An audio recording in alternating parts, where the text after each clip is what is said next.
కళ్యాణ్ లక్ష్మి షాదీ ముబారక్ పథకాలపై తెలంగాణలో రాజకీయ దుమారం రేగుతోంది. తులం బంగార హామీని నెరవేర్చలేక ప్రభుత్వం కుట్రలకు పాల్పడుతోందని బీఆర్ఎస్ నేతలు ఆరోపించారు. కరీంనగర్ తెలంగాణ చౌక్లో బీఆర్ఎస్ ఆధ్వర్యంలో భారీ నిరసన చేపట్టారు. మాజీ ఎమ్మెల్సీ నార్దార్సు లక్ష్మణరావు ప్రభుత్వ తీరుపై తీవ్ర స్థాయిలో మండిపడ్డారు. కోర్టు స్టే విషయంలో ప్రభుత్వం ఉద్దేశపూర్వకంగా నిర్లక్ష్యం వహించిందని ఆరోపించారు. ఈ పథకాలకు వెంటనే చట్టబద్ధత కల్పించాలని బీఆర్ఎస్ డిమాండ్ చేసింది. రానున్న అసెంబ్లీ సమావేశాల్లో ప్రత్యేక బిల్లు ప్రవేశపెట్టాలని నేతలు కోరారు. లేని పక్షంలో రాష్ట్ర వ్యాప్తంగా పెద్ద ఎత్తున ఉద్యమం చేపడతామని హెచ్చరించారు.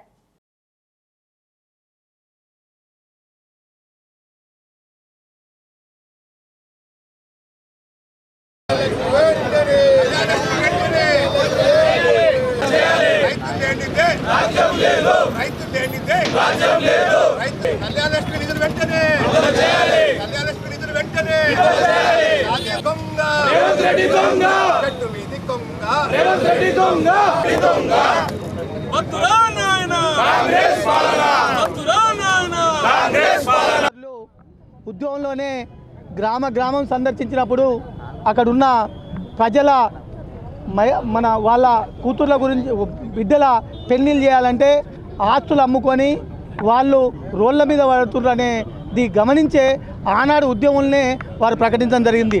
మహిళల పెళ్లి ఒక భారమైంది తల్లిదండ్రులకు కాబట్టి ప్రభుత్వమే ఆ ఆడబిడ్డగా భావించి మరి వాళ్ళకు పెళ్లిళ్ళు చేస్తామని ఆ ఉద్యమంలో చెప్పిన కార్యక్రమాన్ని ప్రభుత్వం వచ్చిన తర్వాత వెంటనే కళ్యాణ లక్ష్మి ప్రతి ఇంటికి ఆడబిడ్డ పెళ్లికి కళ్యాణ లక్ష్మి పేర మొదటగా 51,000 తర్వాత 75,000 1,00,000 రూపాయల కళ్యాణ లక్ష్మి శాంక్షన్ చేసి గడిచిన తెలంగాణ ప్రభుత్వంలో మరి ఏ తల్లిదండ్రులు కూడా ఆడపిల్ల పుడితే భారమని భావించద్దు, ఆడపిల్ల పుడితే తెలంగాణ ఆస్తిగా, తెలంగాణ ఆడబిడ్డగా, తెలంగాణకు ఒక లక్ష్మిగా భావించాలనే ఉద్దేశంతో మరి ఇలా కళ్యాణ లక్ష్మి కానీ షాదీ ముబారక్ ప్రకటిస్తే దాన్ని ఈ కాంగ్రెస్ ప్రభుత్వం మహిళల ఓట్లతోని, రైతుల ఓట్లతోని, నిరుద్యోగుల ఓట్లతోని ప్రభుత్వం గద్దెనెక్కి ఇలా నిరుద్యోగులను, రైతులను, మహిళలను పెద్ద ఎత్తున మోసం చేస్తున్నారు.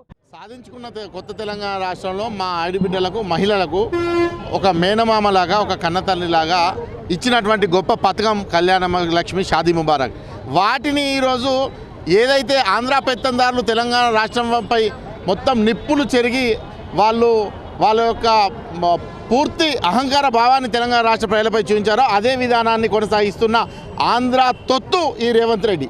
చంద్రబాబుకు తొత్తుగా మారి ఆంధ్రాపై ఇంకా కూడా విషం చిమ్ముతున్నాడు ఈ రేవంత్ రెడ్డి. దానిలో భాగంగానే ఈరోజు మా మహిళలకు ఒక గొప్ప అవకాశం ఇచ్చినటువంటి పేద మహిళలకు ఒక వరమైనటువంటి షాదీ ముబారక్, అదేవిధంగా కళ్యాణ లక్ష్మి పథకాలను ఆపి తన యొక్క కుటిల ఆంధ్ర పెత్తందారుల బూట్లు నాకే ఒక వ్యవస్థను చూపిస్తూ ఉన్నాడు. కాబట్టి ఆ రేవంత్ రెడ్డి యొక్క అహంకార ధోరణికి చరమగీతం పాడాల్సిన రోజులు దగ్గర పడ్డాయి. కోర్టులో వేసిన పిల్ ఆధారంగా హైకోర్టు షాదీ ముబారక్ తర్వాత కళ్యాణ లక్ష్మి పథకాలు వీటికి చట్టబద్ధత లేదు, ఇది రాజ్యాంగబద్ధం కాదు, వీటిని కొనసాగించడం అని చెప్పి వాటి స్టే విధించింది. దీనికి కారణం ఈ రాష్ట్ర ప్రభుత్వమే, 100% రాష్ట్ర ప్రభుత్వం కారణం. ఎందుకంటే ఆ వ్యక్తి పిల్లు వేసినప్పుడు హైకోర్టు 4 వారాల గడువు ఇచ్చింది. మీ సమాధానం ఇవ్వండి అని కౌంటర్ ఫైల్ చేయమని చెప్పి ప్రభుత్వానికి గడువు ఇస్తే ఈ రాష్ట్ర ప్రభుత్వం రేవంత్ రెడ్డి గారు కావాలని డెలిబరేట్గా 4 వారాల లోపల మరి న్యాయవాదిని నియమించి కౌంటర్ వేయలేదు, తన వాదనలు వినిపించలేదు.